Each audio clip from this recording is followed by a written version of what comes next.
దేవాది దేవుడైన ప్రభువైన యేసుక్రీస్తు పరిశుద్ధ నామమునకే ఎల్లప్పుడూ మహిమ కలుగును గాక. ఈ తిరుమలాయపాలెం గ్రామంలో దేవుని యొక్క సువార్త ప్రకటించడానికి వచ్చాము.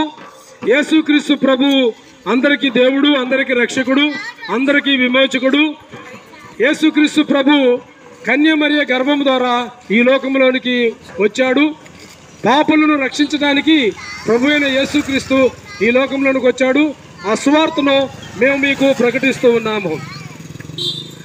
పశువుల పాకాలో మరియమ్మ గర్భాన, పశువుల పాకాలో మరియమ్మ గర్భాన ప్రభు యేసు జన్మించే ఓరన్నో యేసన్న, పాపుల కొరకై వచ్చెను ఓరన్నో యేసన్న. పశువుల పాకాలో ప్రభు యేసు జన్మించే, పశువుల పాకాలో ప్రభు యేసు జన్మించే, పాపుల కొరకై వచ్చెను ఓరన్నో యేసన్న, కొరకై వచ్చెను ఓరన్నో యేసన్న. చచ్చినోళ్ళని లేపినాడు, కాలితో నవ్వినాడు, చచ్చినోళ్ళని లేపినాడు, కాలితో నవ్వినాడు, నీటి మీద నడిసెను ఓరన్నో యేసన్న, ఓరన్నో యేసన్న. పశువుల పాకాలో మరియమ్మ పడి భారవ మోసుకొనిస్తున్న సమస్త జనులారా నా యొద్దకు రండి, నేను మీకు విశ్రాంతి కలిగిస్తానని చెప్పని యేసు ప్రభు మనకి చలవిస్తూ ఉన్నారు. ఈ లోకంలో మానవులమైనటువంటి మనము ఎన్నో కష్టాలు, ఎన్నో ఇబ్బందులు, ఎన్నో ఇరుకులు, ఎన్నో శ్రమలు, ఎన్నో శోధనలు మనకు వస్తూ ఉన్నాయి.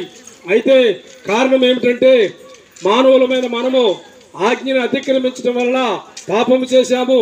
పాపము వలన వచ్చు జీతము మరణమని దేవుని యొక్క లేఖనము చలవిస్తుంది. అందుకనే మనల్ని రక్షించడానికి, మనల్ని కాపాడటానికి యేసుక్రీస్తు ప్రభు పరలోకమును విడిచిపెట్టి ఈ భూలోకములోనికి కన్యమరియ గర్భము ద్వారా ఈ భూలోకంలోనికి వచ్చినాడు. ఆయన మనందరి పాపముల కోసము 33.5 సంవత్సరములు ఈ లోకంలో జీవించి ఆయన శిలువ వేయబడి ఆ శిలువలో మరి తన యొక్క ప్రాణాన్ని బలిగా అర్పించినాడు. అందుకనే వేదములో కూడా వ్రాయబడి ఉన్నవి, ఈ లోకంలో మానవుల యొక్క పాపాలు పోవాలంటే మరి వేటి రక్తం వలన కూడా శుద్ధి లేదు. కానీ మరి దేవాది దేవుడు అనేటటువంటి దేవుడే కన్యమరియ గర్భము ద్వారా ఈ లోకంలోనికి వచ్చి ఆయన బలి అయిపోవాలని వేదాల్లో కూడా చెబుతూ ఉన్నాయి. సర్వ పాప పరిహారో రక్త ప్రోక్షణయాం ఆవస్కయాం తదరక్తం పరమాత్మ పుణ్యదాన బలియాగమని వేదాలలో కూడా వ్రాయబడి ఉన్నది. మరి మన యొక్క సర్వ పాపములు పరిహరించబడాలి అంటే, సర్వ పాప పరిహారము కావాలి అంటే మరి పరమాత్ముడే ఈ భూలోకానికి కన్యమరియ గర్భం ద్వారా రావాలి. ఆయన రక్తాన్ని పుణ్యముగా మనకి దానముగా చేయాలి, అప్పుడే మనకి విమోచన దొరుకుతుందని మరి వేదాలలో కూడా ఉన్నాయి. మరి ఈ లోకంలో మానవులమైన మనము తెలుసో తెలియకో చేసేటటువంటి పొరపాట్లు బట్టి అవి పాపాలుగా అయ్యి మన జీవితాలని సతమతము చేస్తూ ఉన్నది. కనుక నేడే రక్షణ దినము. అయితే ఈ లోకంలో మనము చేయవలసింది ఒకటే, యేసు ప్రభు దేవుడు, యేసు ప్రభు రక్షకుడు, యేసు ప్రభు విమోచకుడు. ఎందుకు యేసు ప్రభు విమోచకుడు, యేసు ప్రభు రక్షకుడు అని మేము చెబుతున్నామంటే, ఈ లోకములో పుట్టిన ప్రతి వారు కూడా, ఈ లోకంలో పుట్టిన ప్రతి వారు కూడా అందరూ చనిపోతూ ఉన్నారు, మనం చూస్తూ ఉన్నాము. కానీ మరి ఈ లోకంలో ఎంత మహానుభావులైనప్పటికీ, ఎవరైనప్పటికీ, పెద్ద పెద్ద గొప్ప గొప్ప వారైనప్పటికీ మరి వారు చనిపోయి సమాధుల్లోనే ఉన్నారు.